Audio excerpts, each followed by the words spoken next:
Hey everyone, how are you? Nights with Ping for a Thursday night. That sounds good. How are you all in the chat? DJ was here. I was here. Who else is here? Kathy Lynch. Laurie was also here. Annika. Uh, Dan Yee was here. Dan Yee, the chat celebrity. Beth B. Yep, another Maria. Good to see you. Peekaboo Cockatiel's going to go watch politics. Okay, have fun with that. We may have a quiet show tonight. Everyone's going to go off and watch the president talk about stuff. Kathy Lynch, good to see you. Nana Lana. Marilyn Landis. Who's a girl? Laura T and Laura G. You got both the Lauras together. Look at this. You got double Laura. Who else? Amy007 is here. Woos and Juniper. Bees Are Life. Robin Lane. Everyone's here. Amy007. Ken Kelly. Hey, Kelly. All right, let's get going. So, yesterday we did a massive day. Yesterday was a huge day. Did 3 live streams covering the arrest and subsequent charging of the suspect in the Samantha Murphy case. Then, later in the afternoon, we heard there was a suppression order. We couldn't name the guy anymore. It was like, yeah, we already had his name in the papers for like 2 hours, but now you can't use his name anymore. So that lasted a while. And then this morning, it changed. Court lifts suppression order on identity of Samantha Murphy's alleged killer, Patrick Oren Stephenson. So they lifted it again this morning, about an hour ago. About an hour ago, a bunch of media outlets went to court and fought the suppression order and won. They won the court case, and we can be free to name the suspect again. Wu says the suppression order was crazy. He's only 22 and he's never been to jail. Boo-hoo. I think when you commit big boy crimes, you have to deal with big boy consequences. And yeah, you're a big enough man to go allegedly take a woman from while she's jogging, then you can deal with having your name in the paper. Those are the consequences to your actions. You shouldn't be shielded from that. And yeah, I just it's crazy. You know, I kind of get it if you were charged with shoplifting. That's a bit different, right? You know, you don't really want that in the paper or whatever. Maybe even some more like serious type things or things that where the case is unclear.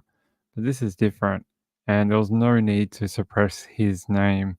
The reason why this happens, and people wanted to know why does this happen in Victoria, and it's because there is a sort of like a principle down here where the judges just give out a suppression order. So if you request one, most of the time they'll approve it until it can be argued why it's needed. And the judge yesterday put through a request to come back in April. So it would have been over a month later to go and argue this case. But I think the newspapers brought an emergency injunction in the Supreme Court, I'm pretty sure, and they got it overturned because they were just like, "This is stupid. Why are we why are we doing this when his name was, you know, far wide reaching yesterday? It was on social media, it was on YouTube, it was in the papers. There was no need to keep it suppressed because everyone already knew who he was." And again here, it says Samantha Murphy's alleged killer, Patrick Stephenson, is unmarked. I don't know if it's pronounced Stephenson or Stevenson. I'll have to look that up. I would pronounce it Stephenson because it's an E, not an A. But or there's no O. Sorry. So it's like Steph, no O. It's an E. Stephenson, not Stephenson. That's all right. English is hard for everyone. Let's see. Imagine what his solicitors will try now. I know. It'll be interesting. Hey Lola, good to have you here. Earthkeeper, thanks for being here. I think this is gonna be a long drawn out thing, sort of similar to Aaron Patterson. Aaron Patterson was charged like 6 months ago or something, like November last year, and we still don't know much. All we know is she was arrested and charged with those 5 attempted murders or whatever it was. Um, 3 murders and 5 attempted murders or whatever she got done with. That's all we know, and I think this unfortunately is gonna be very similar. Australian court cases are sort of different compared to America, where in America you guys get a rush of information whenever someone's arrested. Down here, it's a little bit different. Information becomes very clamshell. It just clams up until the trial. So I don't think we're going to hear too much more until maybe August, and then maybe after that it won't be until they actually goes to trial for his crime. So I don't know if we'll find what happened to Samantha. Although they are back out in the area today, they are searching for her body. I haven't heard anything further whether they've found anything, but they were back out in the region today having a look. The papers in Australia today had it as the cops knew who he was over 2 weeks ago, and they had been building their case and trying to put together the uh, timeline to be able to track it down to him. And yeah, apparently he sort of appeared as a suspect, and then they went down that path and followed it, and were able finally to pounce yesterday. But he's still not cooperating. Still hasn't given up where he has placed Samantha Murphy, which is awful. I'm hoping maybe they might be able to get his family involved to go speak to him and be like, hey, are you still our son? Our son wouldn't do this. Our son wouldn't hurt someone in this way. Tell them where she is. Tell them, if there's only one nice thing you can do after hurting a family that much, you can at least tell them where the body is. And maybe they can do something like that to get her back. Lux says, I wish I could get a bit more info from the media in Australia, but I kind of do understand. Yeah, they like to make sure the criminal trials are very meticulous. They want to make sure they go off without a hitch. They want the rights to be respected of the accused, and they want to make sure that they go through one trial and not 20. Although it does happen. We've had multiple trials on certain ones before. It says here, the man charged with the murder of Ballarat mother of 3 Samantha Murphy is Patrick Oren, I'm going to say Stephenson, 22, the only son of former AFL footballer. That's a shame for that family. It says he was arrested on Thursday in the Ballarat suburb of Mount Clear, about 5 kilometres from where Miss Murphy's Ballarat East home is in Victoria. So he was arrested in Mount Clear. That's interesting. They said yesterday he was arrested at that other location. The alleged killer's identity can only be fully revealed now after a court-imposed gag order was finally scrapped on Friday. The tradie, who is also a renowned local football player himself, appeared in court in a bright orange high-vis worker's jacket on Thursday to face charges of murdering Miss Murphy on February 4th. A magistrate immediately banned media from identifying him, but the blackout was lifted after an appeal by media, including Daily Mail Australia, at a court hearing on Friday morning. It says apparently his son followed in his dad's footsteps. There's dad and son in playing in the AFL. There's a photo of the alleged killer. We have to say allegedly now. There you go. And there's his dad. And I'm guessing, is that his mum? Yes, that's his mother on the left there. That's his mum. And there's another photo of him to the right there. It says that he'd been in the local papers playing for local football sides. So apparently he was sort of known in the local area because of his sporting ambitions. It says he also here, the killer attended Ballarat St. Patrick's College, a private boys' Catholic school, which costs around $7,000 to $8,500 annually. It is understood he was living between 2 homes when Miss Murphy vanished, splitting his time between his parents' house in Mount Clear as well as a share house in Scottsburn, about 17 kilometers from Miss Murphy's home. So they arrested him at his parents' house yesterday. That's interesting. So apparently he's one of 3 adult children of his dad, Orrin, and his wife, Whitney. So I'm just trying to read anything else here. It is understood the family has now left the area after a meteor horde descended upon their home on Thursday afternoon. Wow, so they've had to bolt and flee the area because of the media attention. There's Samantha. It says on Thursday the court heard that Patrick, a tradesman, did not suffer from any drug problems or mental health conditions. However, his lawyer, David Tamanika, warned his client was at risk of self-harm while behind bars. He was granted a suppression order on the spot, despite the protests of up to a dozen journalists who sat in on the hearing. The gag order was on Friday scrapped amid a firestorm of backlash over the magistrate's swift decision to impose the gag order. Lawyers acting for a swag of Australian news outlets pounced on the court on Thursday afternoon, bringing the planned suppression fight back from April to Friday. In the end, no battle was needed, and the suppression order was withdrawn by Patrick's own defense lawyer. But he blasted Australian media for advocating for an open justice system. It is concerning that the application or granting of such orders can be or is immediately seen as being some form of underhanded move or manipulation by an accused person. Well, it's not really about that. It's more about the fact that his name was already out there. So what's the point of suppressing it? His lawyer said his client's application for a gag order was made for bona fide reasons and was not an attack on the Murphy family.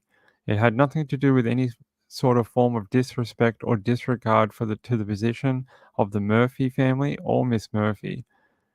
He said his client had hoped to keep his father's name out of the press. The interim order has seemingly had little effect to assist in what the intention of the application was to be. The current media storm has now become inclusive of family of the accused, and the defense intention is to assist has only become far more destructive.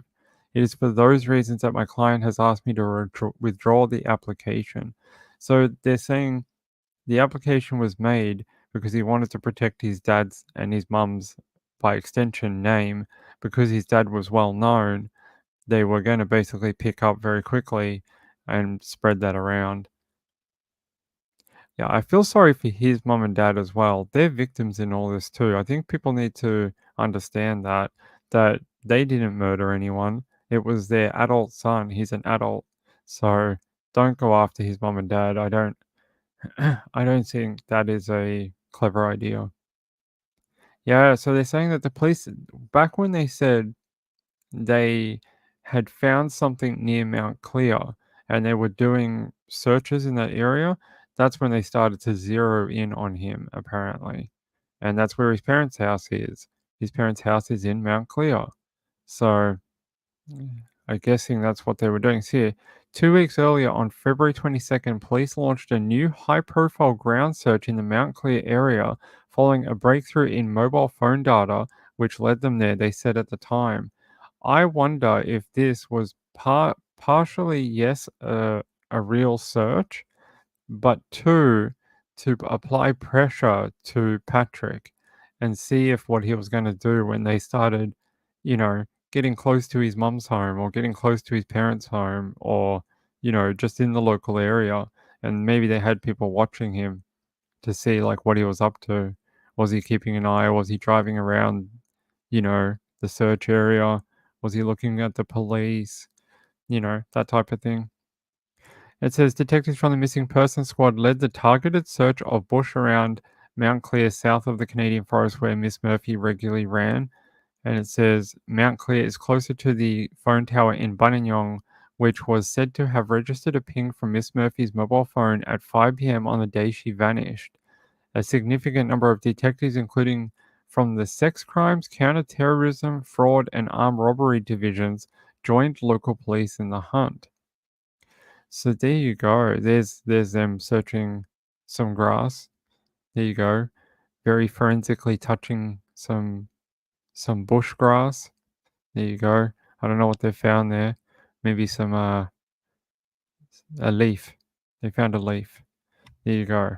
Very important work. Very diligently working. And there was I'm going to show you something.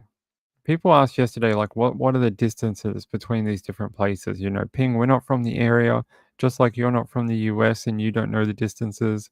We don't know the distances either. So, can you show us what the distance between these places are?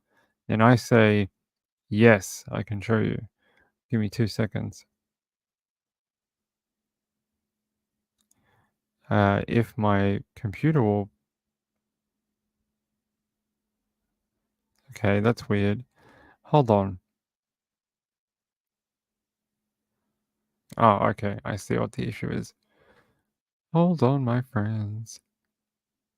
That's better. Let me show you the distances between these places.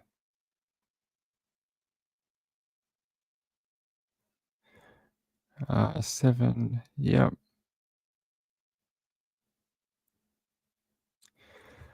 All right.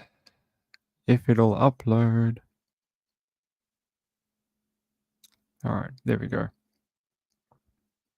Let's let it upload and then I'll get it on the screen. All right. Now you can see. So Samantha Murphy's house in Ballarat over here. So 9 min drive to around Mount Clear near the area where they think she was allegedly murdered and where she jogged to. So about 5.7 kilometers. That's the area. And then his parents also live around here as well, around Mount Clear. So not too far away from where she was jogging. Then his Scottsburn share house, where he lived in, he split time between the share house and his parents' house in Mount Clear. The Scottsburn house is 12-minute drive away or 13.5 kilometers. So that's probably the biggest gap is from his share house to his parents' home. His parents' home to where Samantha was very, very close. So I hope that gives you a little bit more of an understanding of the distances between these places. No, he doesn't have a record apparently. He has no priors, no prior anything. Seems he's been a bit of a clean skin for most of his life. Laura says that's closer than I thought it was. Yeah, I thought it was going to be around there. I know maybe it's different for you guys because you don't know the area, but I always thought it was going to be something like this. Hey, Uda, how are you? Lux says 22 seems really young. This case is weird. It is a little weird. We're going to get to Sebastian. As soon as I finish with this, we're going to Sebastian, okay? Hold on. We're almost done with this. So yeah, here you go. You can sort of see the map. Ballarat's out here. Ballarat is into the, I'd call it the northwest of Victoria, sort of from Melbourne. And on the little map in the corner, you can see Melbourne with the square. Ballarat's to the west of Melbourne. And yeah, there you go. There's the distances between the alleged places. And you can see, so, yeah, they're not that far.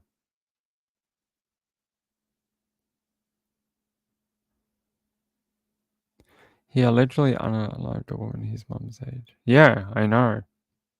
It is a little weird, right?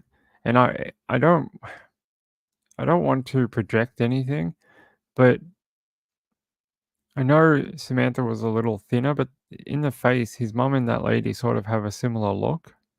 I know Samantha was a little smaller of a lady, and his mum's a little bit different. But yeah, is it this one we're sharing this tab? Hold on, I'll show you.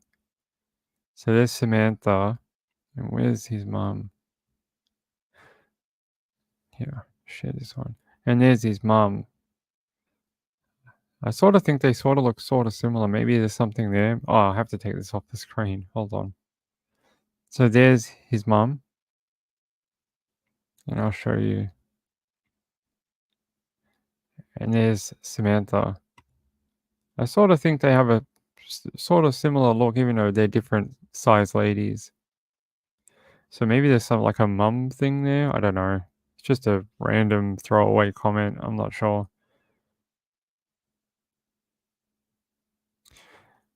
Yeah, I don't know. Hey, is Heather here? Hey, Heather.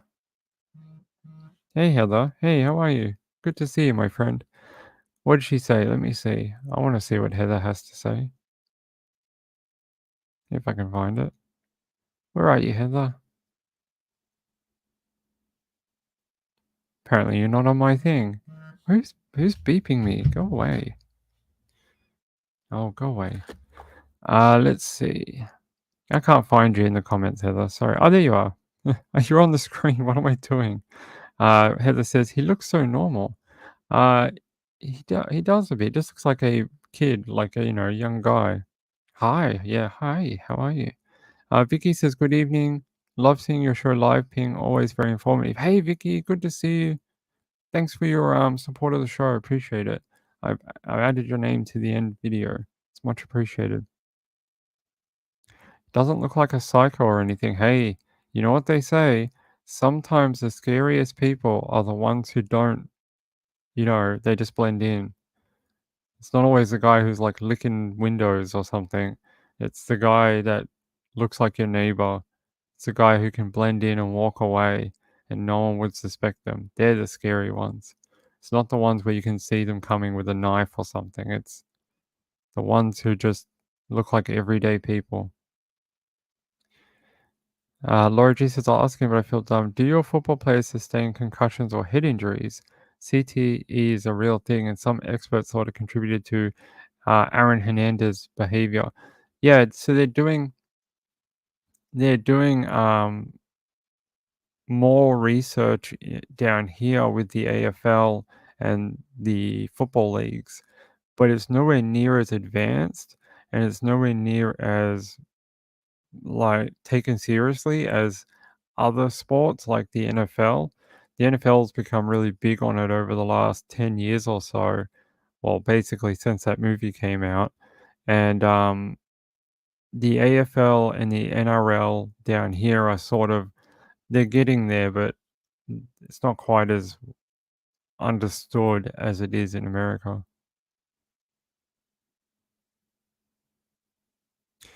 Heather O'Brien says, any idea why reporters kept asking if it was a hit and run? They also asked if a motorbike was involved.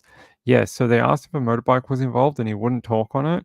The hit and run thing, I'll tell you why, because that was my theory too. I thought she got hit by someone. This is what I originally thought.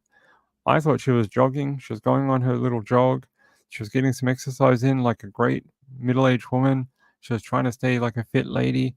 And someone either drunk from the night before or something else hit her and then realized that they killed her and then hit her body. I thought for sure that's exactly what happened to her. And I thought that for about a month. So I wouldn't be surprised if the reporters had the same theory. They thought the same thing. I don't know where the motorbike comes from. Maybe there's photos of him with a motorbike, or he's known to ride a motorbike. Maybe people in the local area, or Facebook posts, or etc. They were able to track that down. Yes, we'll talk about Elijah a bit later. It was like 24 minutes ago. Wasn't it supposed to start at like 9 p.m.? Bloody politicians can't be on time. Let's see. What is a share house? What would you guys call it in America? Like a share house, like where young kids often rent houses together, and then they rent a room. So you might have like four different teenagers or young people in a home where they split the costs of everything, and they have like a communal kitchen, and they chip in for the bills and things like that. Very common for younger people who can't afford rent on a property by themselves. Juniper says, my sons referee local and rep soccer in Queensland, and they have started to take head trauma a lot more seriously in recent years. Yeah, I know they are starting to do it. I just don't think it's quite as advanced as the US. But thanks for letting me know that. I'm glad they are for the younger people as well, for the kids. That's really good. Angela, when did they find the person that did this? When did they find? Well, they reckon a couple of weeks ago they started zeroing in on a potential person of interest about 2 weeks ago. I don't know why it took so long. Maybe it took them a while to find enough evidence to, because they don't like charging people down here unless they can sell the case to the DA and get approval to do an arrest. They have to get a arrest warrant and prove it to the DA that these charges will stick, especially in such a high profile case. They have to make sure they got the right guy and that this trial will go well.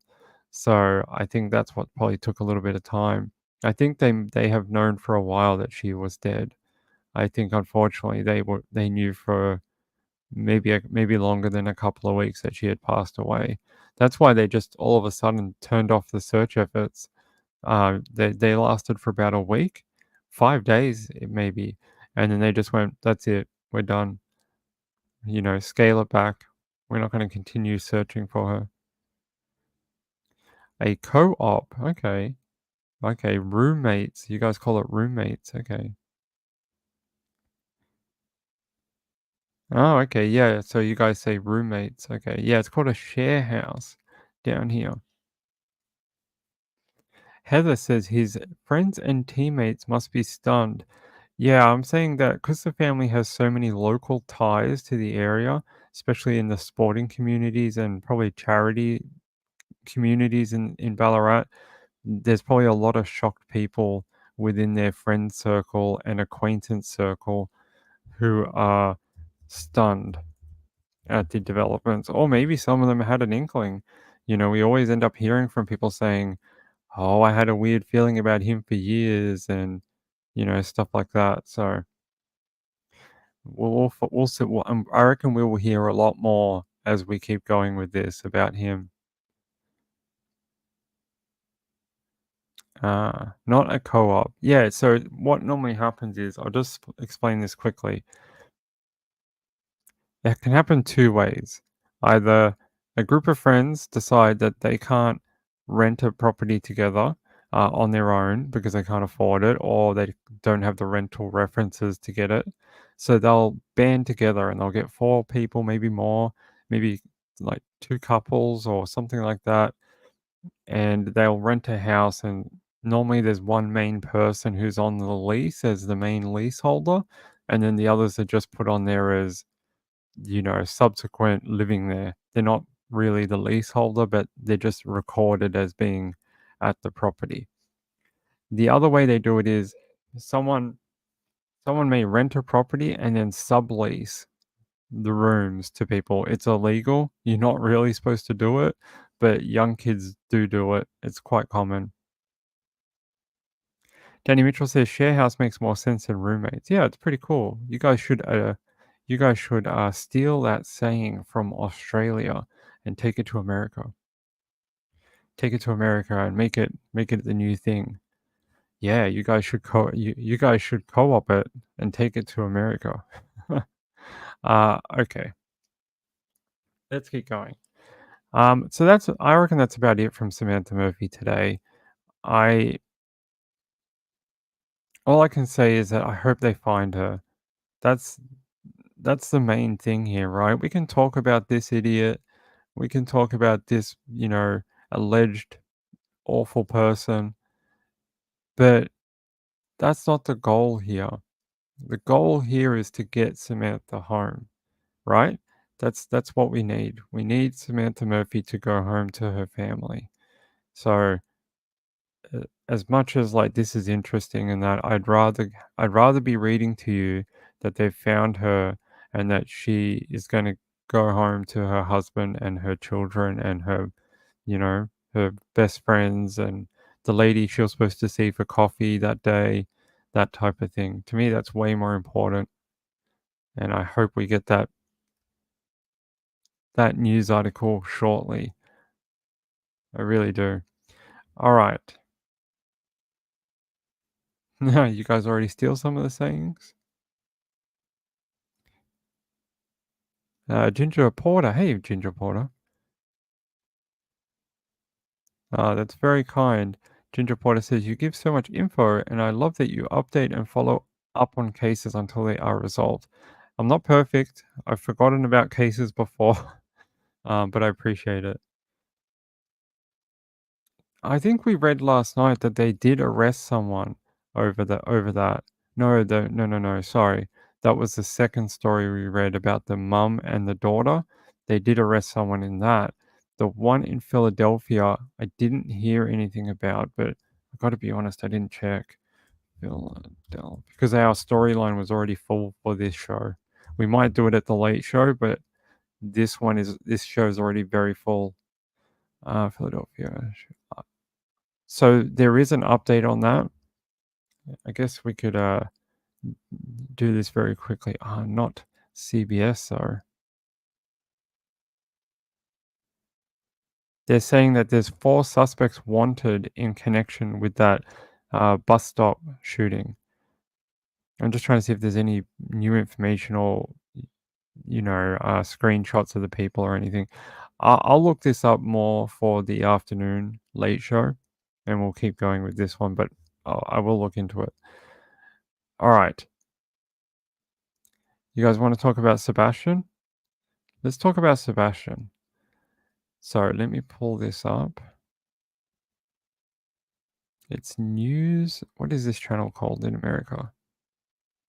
Not that one. Here. WKRN.com had this. It says Amber Alert for Sebastian Rogers, and then that was the title. And then officials searching Kentucky landfill. This is an interesting change of direction for the police. It says the search for Sebastian Rogers, a missing teen from Sumner County, took investigators to Kentucky Thursday, where they are reportedly searching a landfill. According to the Sumner County Sheriff's Office, the landfill in Kentucky is where trash went from Sebastian's neighborhood in the beach area. Officials called the search of the landfill a precautionary measure to eliminate possible options and questions.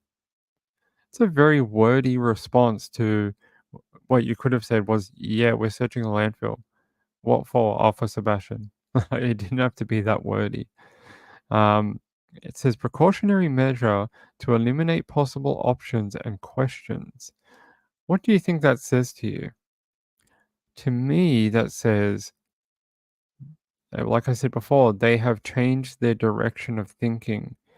Um, I think they're starting to look at this as more a criminal investigation, that he didn't leave his area unassisted. Does that make sense?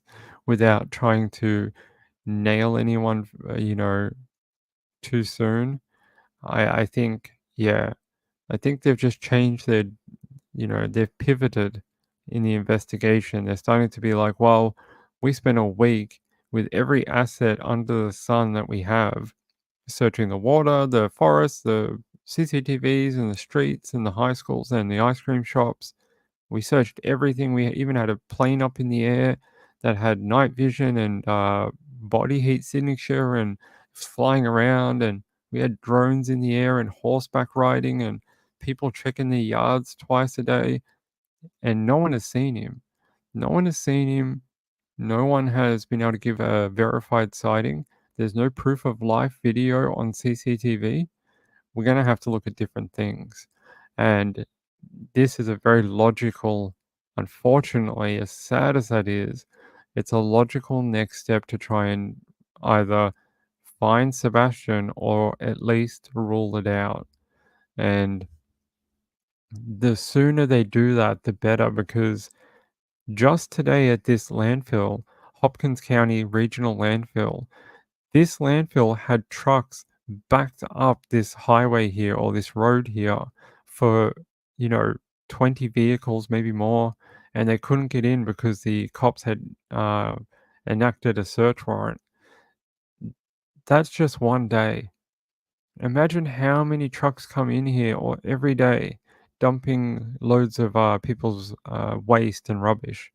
So the sooner they get to this, the quicker they have another look at this rubbish landfill, the better, because they're not going to be, if they left it, that needle in the haystack is still a needle, but the the hay just keeps getting added to it. So the search becomes more difficult as time goes by. So I think that's why they've chosen to do this now. Yes, we're international men of mystery. That's right. Is a tip? What? Yeah, ping is pronounced tip. What are you talking about? I don't know. Well, what brought them to the landfill is that the waste from Sebastian's home is brought there. So that's what brought them there. They want to check. They want to check probably rubbish from Sebastian's household. Don't know if they'd find the actual area where well, they might, but it's not like they're going to be able to go, yes, Sebastian's rubbish bin that was picked up a week ago is over in that back corner. They probably don't fully know. They might just sort of know a vague area. So they're going to have to look. And yeah, in Australia, we call it a tip. I don't know what you call it in America, but the sign here says landfill. As you can see, it says landfill, no tip, landfill. Um, yeah. So it says Thursday, March 7 marked 1 week and 3 days, or in other people's words, 10 days, since Sebastian was reported missing, sparking a massive search covering thousands of miles around his home. However, officials have said there have been no signs of Sebastian. The ground search was scaled back this week as authorities transitioned to the investigative side of the case. There you go, there's that word. According to the sheriff's office, investigators are working on eliminating and drumming up leads. There you go. There's a photo. That's a really nice photo of Sebastian. I believe this must be when he was younger, though. He looks much younger in this photo compared to some of the other photos I've seen of him. This looks like when he was like maybe 9 or 8. He looks a lot younger. Look at the puppies. They're very cute. It says here, Sebastian Wayne Drake Rogers, 15, was reported missing on Monday, February 26th from the beach area in Hendersonville. Anything else? Nope, but we can watch this little video up here about it. Let's do this. News 2 at 5. Thank you, Mark. A backhoe digs through mounds of trash at a Kentucky landfill. It's the latest effort in the search for a missing 15-year-old that is intensifying. Good evening and welcome to News 2 at 5. I'm Bob Mueller. And I'm Haley Wilgus. Sebastian Rogers became the subject of an Amber Alert when he went missing last week. The TBI released new images of Sebastian today. The Sumner County Sheriff's Office traveled to the White Plains landfill in Hopkins County as a precautionary measure. They say the landfill is where trash from Sebastian's neighborhood was taken to. News 2's Adam Minzer is joining us live from that search site with an update. Adam.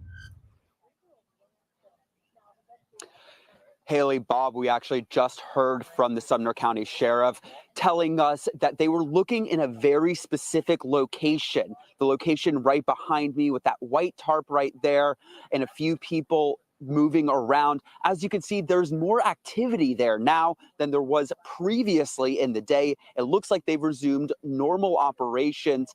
Now, what's interesting about what the sheriff just told us is that they were looking this specific area because the trash from Sebastian's neighborhood got dumped here today. They spoke to the driver of the trash truck for that area, and he said that it was put in that space right behind us. I want to show you some drone footage. This is as close as they've let us get to the search, but we took this a little bit earlier. You could see about 20 people searching this concentrated area using an excavator to move around the trash to get a better idea of what's there. As you said, this is all precautionary. The sheriff's office says that they were doing this to rule out possible questions and options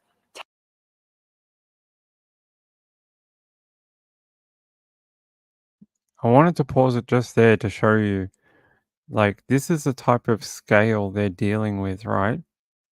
Look at that. Look how tiny this little tractor looks compared to all the trash. I mean, so someone here said, and we just heard it, that what's the nicer name? They have a nicer name for the trash men now. Waste disposal, you know, expert or something. They have a great title now.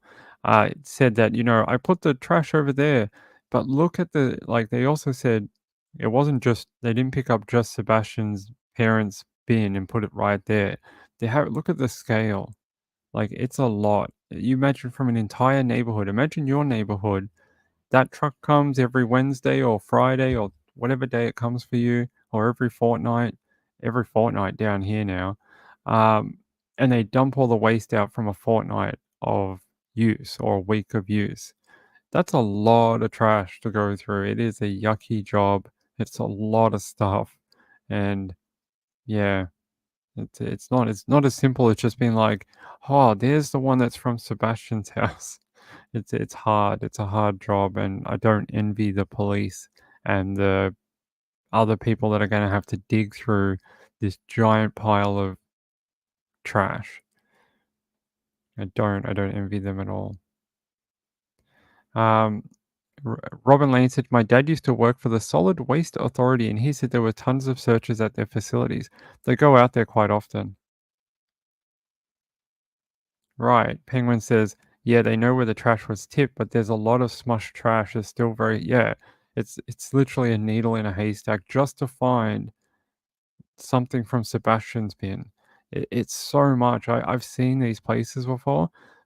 They use like those heavy machinery with the scoop on the front to move stuff around into piles. Like, that's how much stuff they're dealing with. It's crazy. The scale is a lot more than I think you know, that we realize sometimes. Robin Lane says sanitation workers. That's a great name. Okay, sanitation worker. In Australia, unfortunately, they used to call them garbos, which is what Reeby said. It is a dangerous job. Yep. How many days in a fortnight? Do you guys not use the word fortnight in America? Yeah, fortnight is 2 weeks. 2 weeks. Danny Mitchell, what does his comment?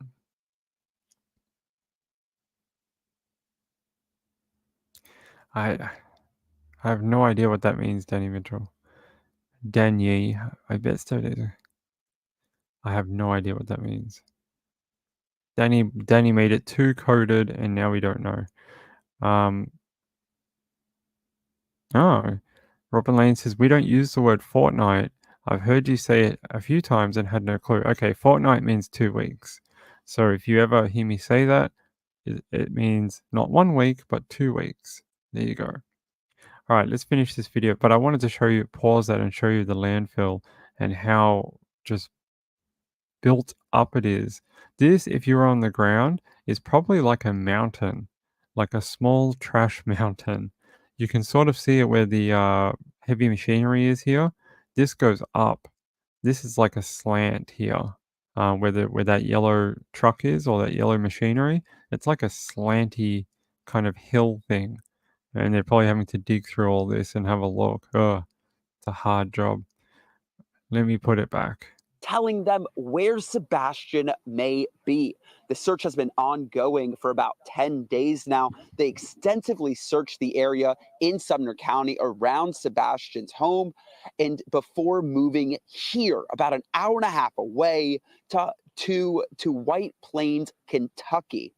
Now, as it's starting to get dark, we're waiting to learn more about what, if anything, they found. As a reminder, Sebastian is 5'5" with dirty blonde hair, last seen wearing a black shirt and black sweatpants. Bob, Haley? Adam, this has been a day-long effort. What happens now? At the last we heard from the sheriff, he says that now they look at what they found, look at what they learned, and then they reassess whether it's worth it to continue searching here or to move on to other evidence and to whatever else they can learn through other sources.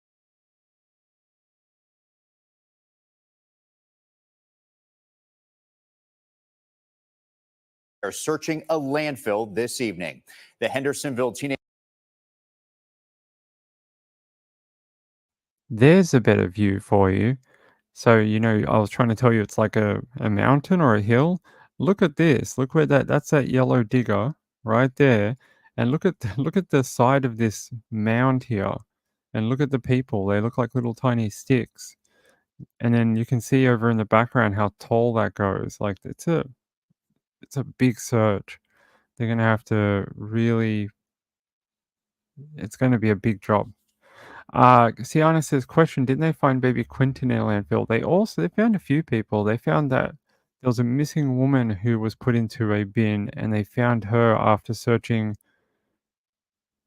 like 3 years later. They went and found her remains in the landfill. But I think I explained the other night, there's also been other ones where unfortunately they know exactly when they were picked up, exactly what landfill they were taken to, and they've never been able to find them. A lot of police say that if you end up in the landfill in the trash system, the chances of finding your body in there is really slim. The investigators have got to get lucky and search the right area and pick up the right thing. It's a hard thing to do. Yep, another Marie says, my parents are from England and they say fortnight often. I'm glad you knew.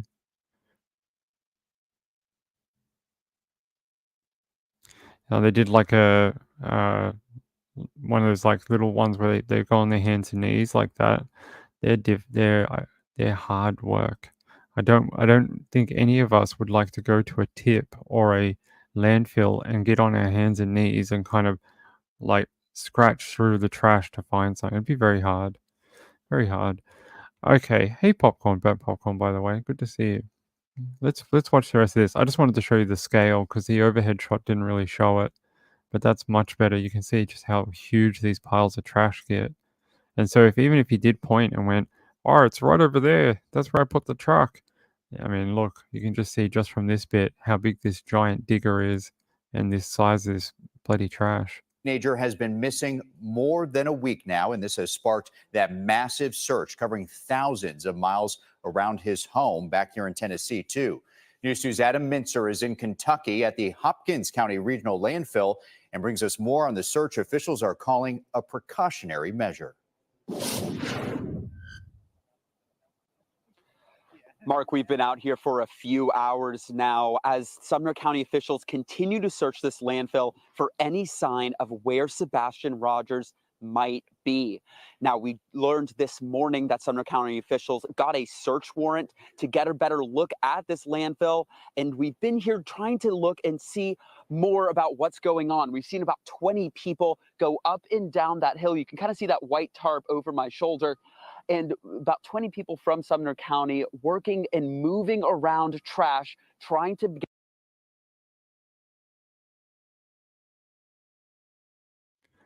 All right, there's a good view of the search area. So they're saying these white tarp here.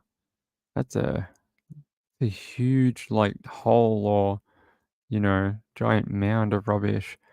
And they got. So I wonder why they put the tarp down though. Is that? It's not like they're having a giant jumping castle and having fun. There must be a reason they put all that white down to protect it. I don't know. Does anyone have an idea why they put this giant white tarp on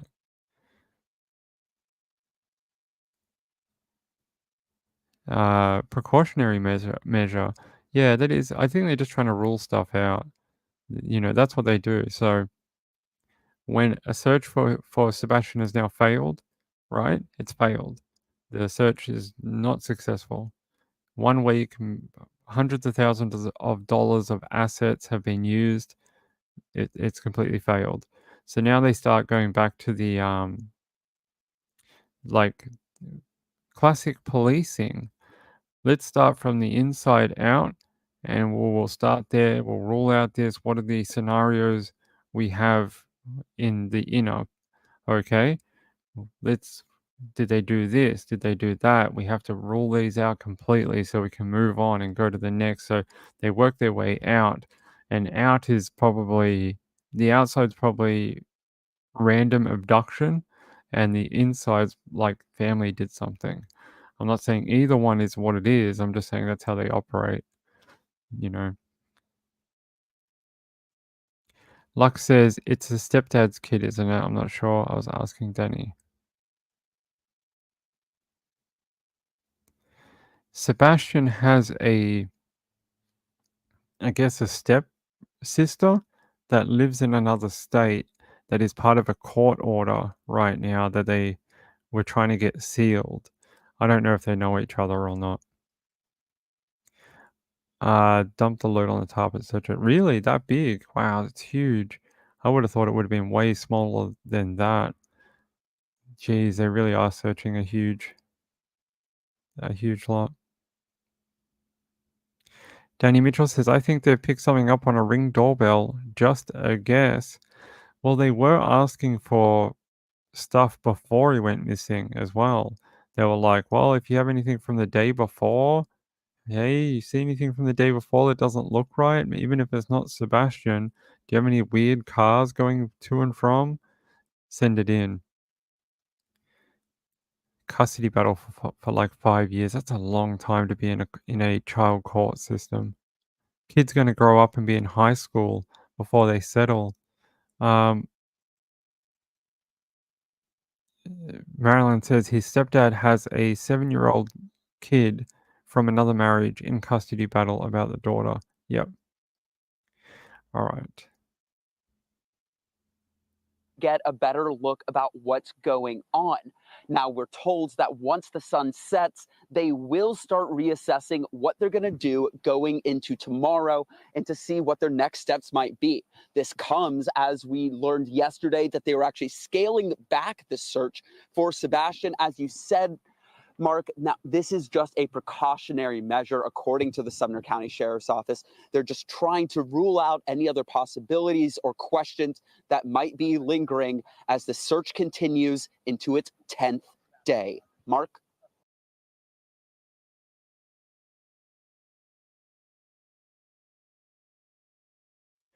There you go. That is that's the information from today. Gambler said they said Sebastian loves animals. I've heard no mention of them having pets. I don't think I've heard anything about them having like a cat or a dog or anything like that. Maybe someone else does know, but I don't think I've heard that. I don't think I've seen. Oh, well, there's that photo of him with the 2 little puppies. Where is that photo? There was a photo of him with like 2 little. There. I don't know if they're his or a friend's or, a family member, but there's 2 little. They look like little Yorkshire dogs or something. I don't know what they are, but they're cute as hell. They're like in a little bag, little dog bag. Yeah, so there's those. I don't know if they're his or, someone else's. Yep. It is a little odd wording, I agree. But it is what it is. So it says here, when a News 2 reporter arrived in Hopkins County Regional Landfill, he spotted at least one Sumner County emergency vehicle and noticed multiple garbage trucks waiting outside the landfill. One driver said it was unusual that they weren't allowed to go in. News 12 was also told to leave the property. Yeah, News 12, leave the property. Thursday, March 7th marked 1 week and 3 days. Yeah, we know that. And that's it. So they're trying to find out whether they're going to go back tomorrow, which I'm guessing if they didn't find what they were looking for today, they're probably going to go back for at least some of tomorrow, maybe. I mean, you'd think so anyway. Let me just see if I've got another one. What were we on? News channel WKRN, right? Oh, here's a great overhead shot. Let's have a look at this. Exclusive Sky 5 video showing the latest search for a missing teen out of Sumner County. Thanks for joining us here at 6. I'm Rory Johnston. And I'm Carrie Sharp. Sebastian Rogers has now been missing for 11 days. And today, investigators turned their attention here to a landfill in Kentucky. Meanwhile, the TBI today releasing these 4 new photos of the 15-year-old who has autism. This activity marking the first real lead since the search began. Nick Barris now with the latest details. The search for Sebastian Rogers continues in the neighborhood where he disappeared, and part of that now includes tracking down and tracing garbage. That's right. Garbage could contain vital clues to the investigation. We know that Sebastian Rogers disappeared from his Hendersonville home a week ago Monday. His mother reported him missing around 6 a.m.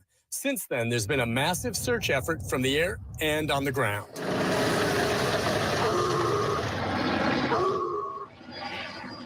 It's safe to say crews have searched just about everywhere for the autistic teen within a 5-mile radius of the home and have found nothing. But one thing they did not search is the garbage, and that is why Sumner County deputies and Kentucky State Police spent the day searching a landfill in White Plains, Kentucky. Why there? Well, News Channel 5 has learned that trash in the Stafford Court neighborhood is picked up every Monday between 5 and 6 a.m., and it was sent to that landfill. So all the trash from the neighborhood dumpsters, including the trash bin at Sebastian's home, was picked up and gone before the teen was even reported missing. Officers are digging through trash and the landfill looking for any clues. They don't know what they'll find, but say the search is part of leaving no stone unturned. There you go. There's a decent view of what they're having to do. That is a lot of trash. Yeah, I told him to go, so he didn't knock stuff over. There you go. There's a better view of just like the scale of that. Vicky says, hurts my heart to see him searching through garbage for a precious child, right? It's horrible. It's really horrible that that's one of their only ideas left is like, let's go search the tip for clues. Horrible. Yeah, I didn't want him knocking anything over, so he's gone over there now. Yeah, it's very sad. Hopefully we get some more news about missing Sebastian Rogers tomorrow. All I can say is just like Samantha Murphy, maybe tomorrow's the day when we get the information we need. I do have another story that I want to talk about tonight. And we've got about half an hour left, so we have to get to it. Where is it? It's a missing girl here. And I'm going to show you something. Now, I know some other channels had been doing this. If you haven't seen it yet, this will be interesting. It says, National Center for Missing and Exploited Children weighs in on runaway someone's going to have to help me with this word. Is it Etowah County teen?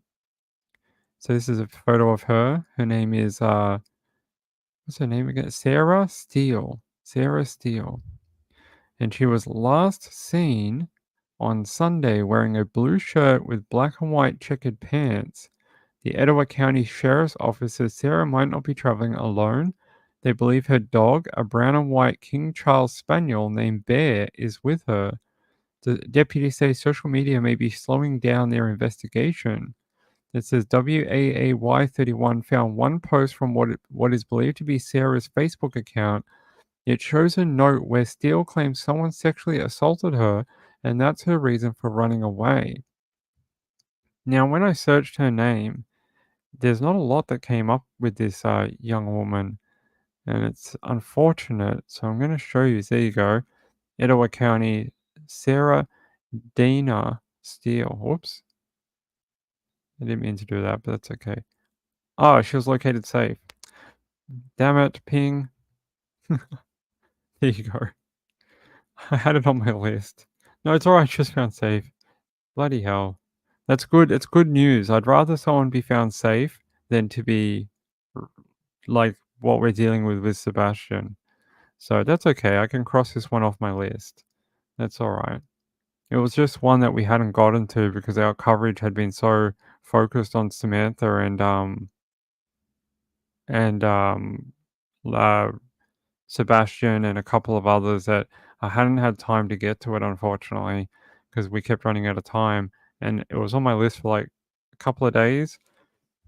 But I'd rather someone be home safe with or located safe and know they're okay than to have to do a post about a dead child. So that's good news. But so I'm not going to release that Facebook post. I'm going to delete that. But that's good news. Good news she was located. Does it have any details about where she was found? Because, you know, before we had the show tonight, I researched this and I couldn't find anything. Yeah, see here, it says, yeah, up to just a day ago, it was still saying that they were looking for her. When did they post this? Let me check. It doesn't give an update time. It wasn't 5 days ago. That was an update. Let me check this county sheriff's page. Oh, only 17 minutes ago. Oh, there you go. Breaking news. Breaking news. This happened only 17 minutes ago. So it says runaway, because that's why I was confused. I checked this out before we went on air and there was nothing. Like there was no updates, nothing. And I was like, great, we can finally do this and I can see if we can get some help for Sarah. So this is why I was confused. It only happened while we're on the air. Runaway missing juvenile Sarah Dina Steele has been located safe. Great news. Very happy to do it. I'll take 100 found safe stories than even one dead person story any day of the week. It says the Etowah County Sheriff's Office would like to thank everyone for all of their information and tips that came in. This is still an active investigation involving several local and federal agencies. Further information will be released to news media in the days to come.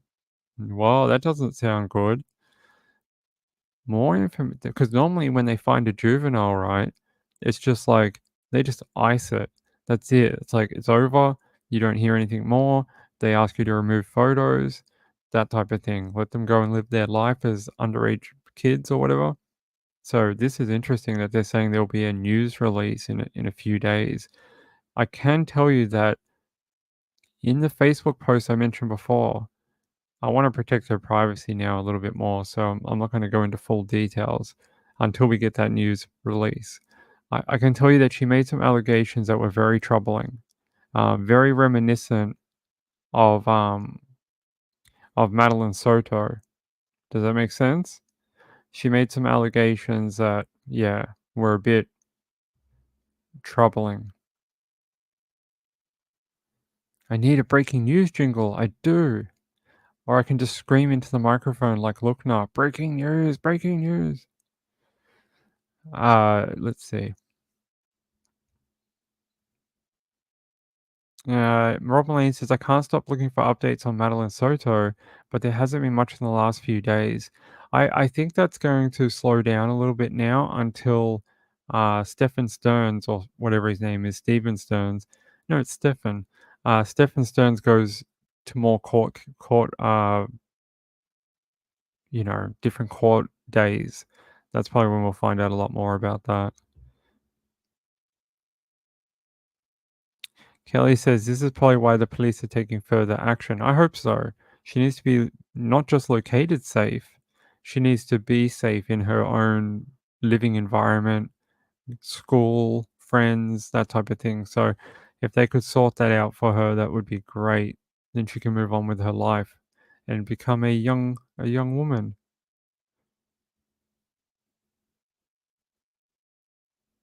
Oh yeah, he mentioned that the other night about the body parts.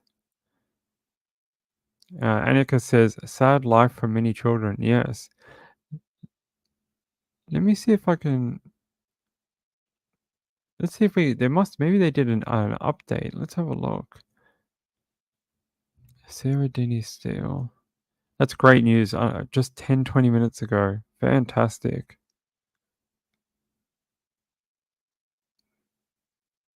There's not even like a local media that did like a video we could watch. It's just that small of like a localized case that didn't get picked up by the big media yet, which is probably a good thing in some ways. But great Great, great, great. Happy to have a young person back home or safe with police. Great news. Let's see if there's any other information. Anything in the comments here? No, there's only like 5 comments. Oh, there we go. Okay, Sarah, great work. We'll keep an eye on it for you. Happy that you're back home safe or with a guardian safe. Good work. Just trying to see if I can find anything here.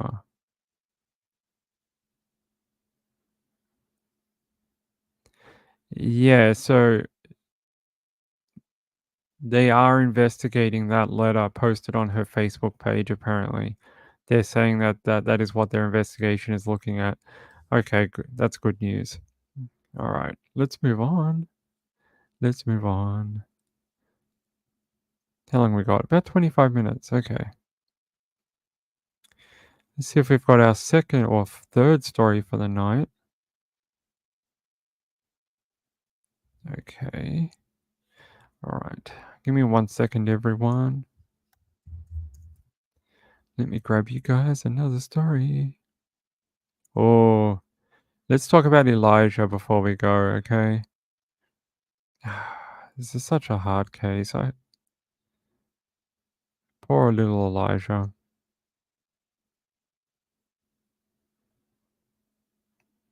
So his mom and Mr. Jesse, I'll teach you to be a man, Vang, or whatever his name is, appeared in court today. Yeah. Says more details on missing Elijah Vu as mother and her boyfriend make court appearance. Chronic neglect charge added. The mother, as well as her boyfriend of missing Two Rivers 3-year-old Elijah Vu, had a preliminary hearing in Manitowoc County on Thursday morning, and an additional felony charge has been added for Katrina Baugh. Local 5 had a reporter at the Manitowoc County Courthouse for Katrina and Jesse's preliminary hearing on March 7th, which have now both been adjourned to March 14th at 11 a.m. due to additional findings.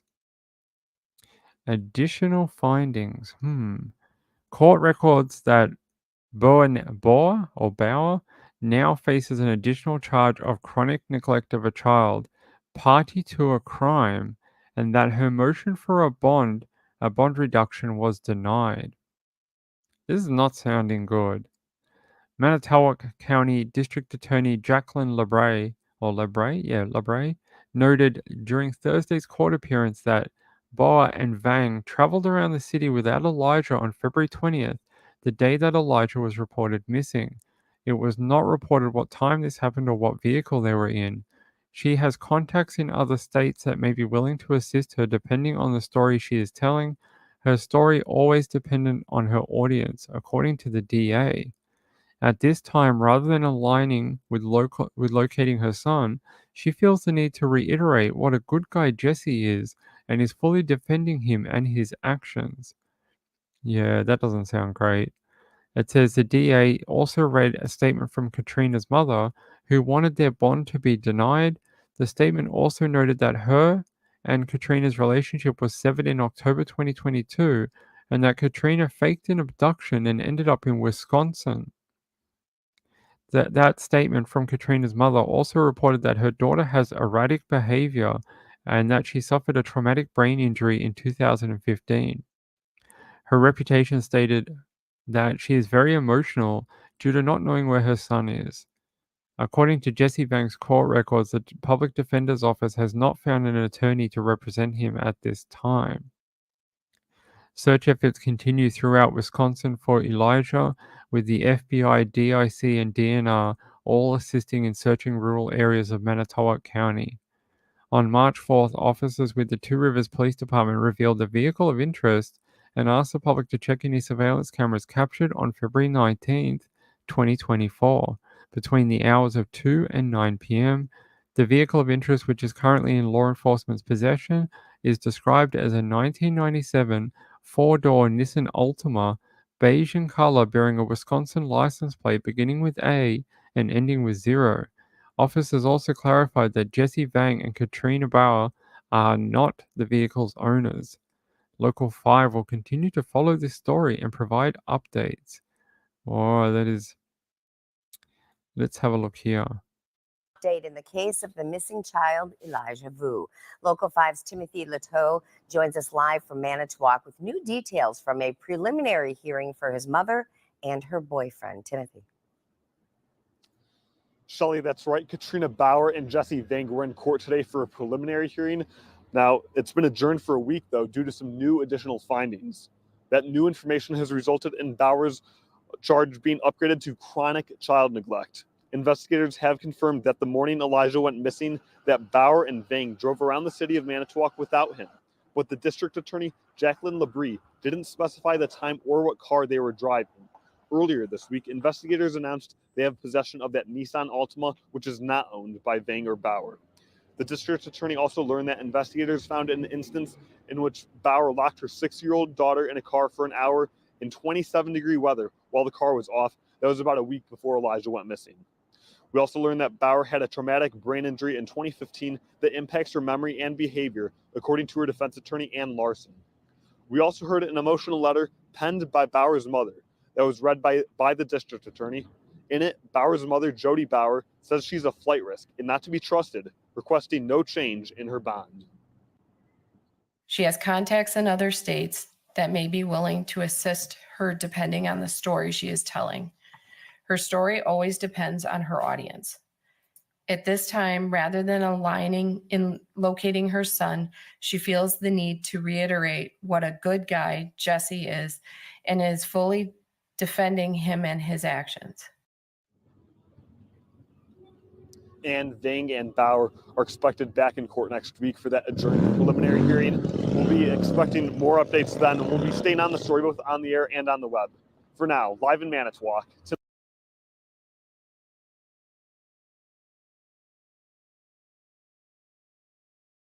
So the Journey to Justice said there was something found on her phone. Yeah, I was just about to show that after the video.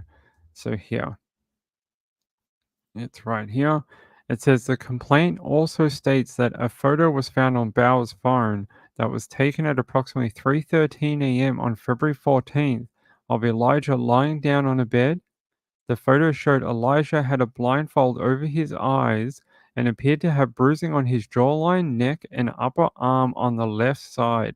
That photo was deleted an hour later. The complaint also gave details from Bauer's phone data when she visited Manitowoc and Two Rivers on February 16th to the 17th. According to the complaint, there was a period of time when Vang was at Saucy Sports Bar in Manitowoc by himself, and Bauer was at Quick Trip by herself. Elijah was in Two Rivers during this time and was supposed to be under the care of both of them. Law enforcement has been unable to locate anyone other than Jesse Vang or Katrina Bauer who cared for the child on February 16th and 17th. Elijah was reported missing from the Two Rivers apartment in the 3900 block of Mishicot Road at 10:59 a.m. on February 20th. Law enforcement still has not been able to locate the boy, despite daily searches throughout Manitowoc County and other areas of Wisconsin. On February 18th, the complaint listed another series of text messages between Bauer and Bauer, and Vang told Bauer to trust him regarding Elijah's visit with him and that he'll make sure he hates me and being here. She responded that she only wanted Elijah to fear him, not hate him, the complaint said. Vang messaged, he did fear me, but he didn't respect me. Now I'm making him respect me. I'm sorry, that's crazy talk. I don't know how the cops don't get so angry and just grab a baton and just start beating him to death. Like, I hate vigilantism because it's not the right thing to do, but far out, it's so easy with the Jesse Vang. It's so easy. It's so easy. I mean, that guy you just want to strangle him. He just has the most stupid ideas in regards to children, raising children, child psychology, just everything. I know, right? Yeah. Yeah, I don't believe he's alive. I don't believe so. I believe they probably killed him around uh February 15th. Yeah, about February 15th, something around there, maybe even a little earlier.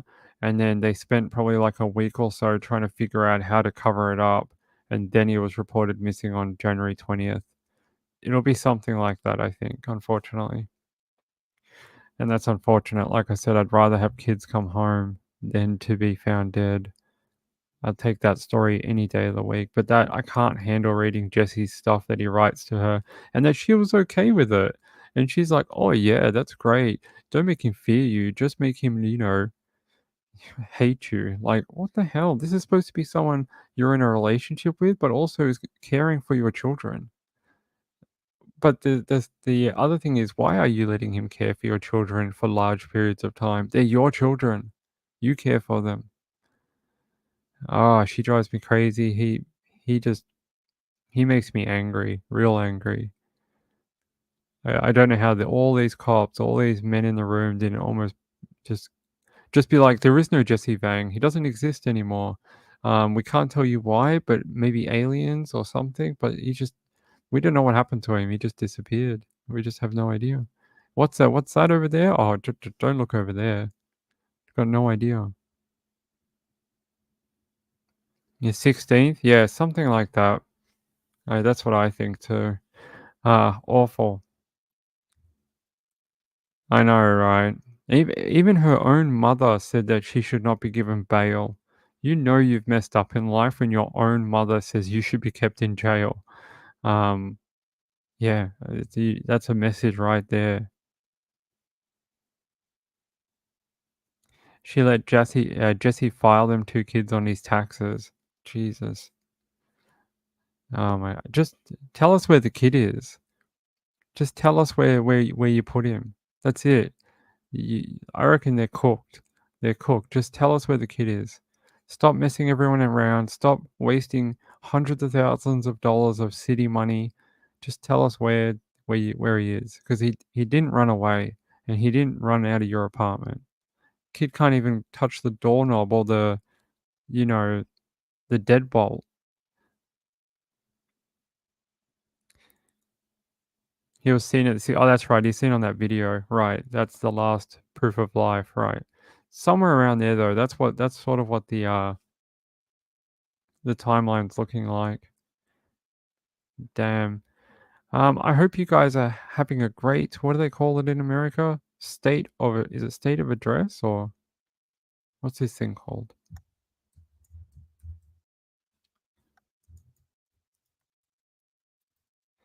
What is it? A state of address? Let's have a look. Let's have a look. It's already finished? No? Apparently it's live right now. Okay. 33 minutes ago. CNN. Oh, it finished. Okay. Oh yeah, so that's actually something I wanted to talk about. We don't do politics on this channel, but I thought it was relevant to mention that they passed an act today called the Laken Riley Act. Is that what it's called? Hold on. I just want to get the legal name right. Laken Riley. Yeah, Laken Riley Act. The House passed the immigration bill named after slain Georgia student Laken Riley. And that was about 6 hours ago. Now, we don't do political stuff. Please, no political comments. It's just about Laken Riley, okay? I just wanted to mention it for that reason. Yeah, there you go. So they did pass an act on her name. What does it do? It does something like any illegal immigrant who gets picked up for shoplifting has to be arrested or something. What does it do?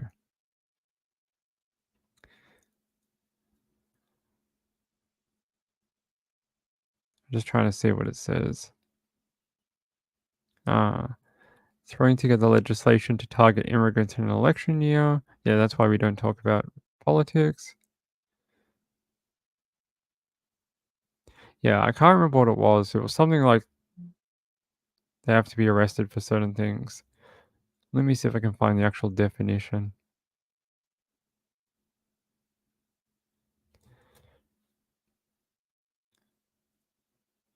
Here. So the House on Thursday passed a bill that would require the detention of any migrant who committed burglary or theft. Legislation that the House Republicans named after a Georgia student who police say was killed by a man who illegally crossed the border. All right, there you go. That's all we're going to say about that, but it is something to do with Laken, so I thought we would, you know, talk about it at least for a second.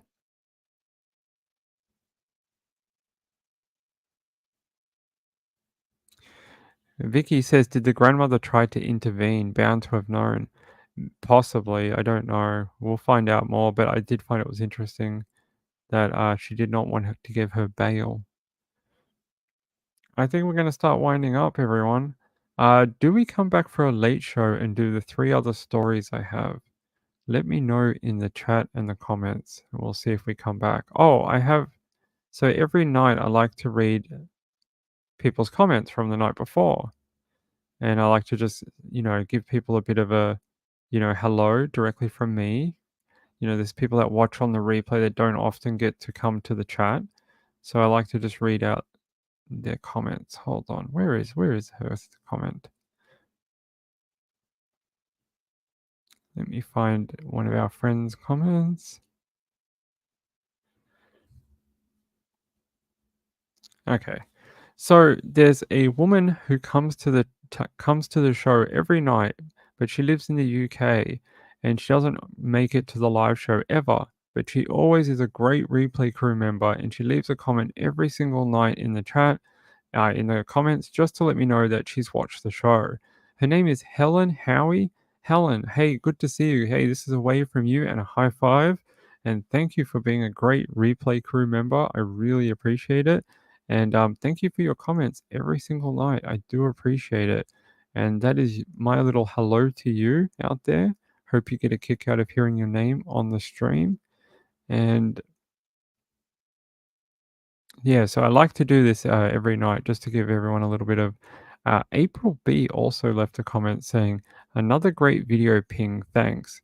No, thank you for watching. I really do appreciate it. That is amazing of you. And thanks for all your stories and tips you always send me. Gambler says, I listened back to Sebastian's father's interview. Something that stood out was he said he loved his video games. It made me think if Sebastian left on his own, he'd take his Switch. I would think any kid who ran away would take the things they loved, not important things like ID or, things adults would take.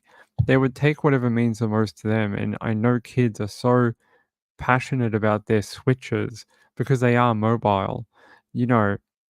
I would have thought that's the first thing he took, so he's not bored outside of the house, right? So he could play his games. All right, well, we'll come back. You are a legal green card holder. That's what happens when you come from Switzerland. All right, hold on. How about tomorrow? Actually, tomorrow, very possibly, there will be no live show at all. There might be no live show tomorrow at all, unfortunately. Actually, yeah, there will be no live show tomorrow. I'm sorry to tell you. Man, how did I not even think of that? Tomorrow is the 1-year anniversary of my grandfather passing away, and we are going to a family function for it. And it's at lunchtime, which is like around now. So I won't be here tomorrow to do a live show at all. So I'll be away for tomorrow night. I'm sorry about that. Switzerland. Definitely Switzerland. The Journey to Justice says, did you see that photo of him at a table eating? He had his phone right next to him. Of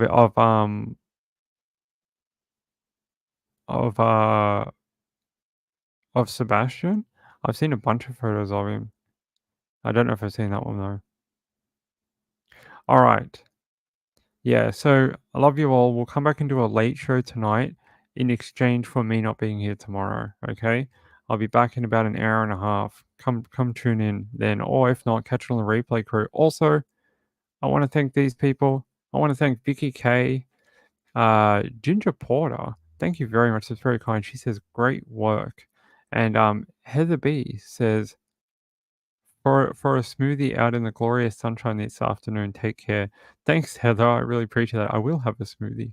I like a good protein smoothie. Yeah, so I'll be back for a late show tonight. We'll talk more then, and I will update the ending video. But until then, go have fun with Trish. I'll see you all at midnight Eastern. All right. See you in a little bit. Thanks for everyone. Love you all. Good night.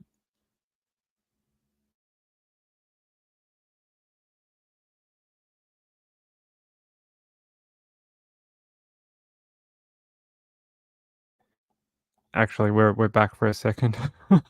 I broke something before I could turn off the stream. Okay, now we're gone. See you later.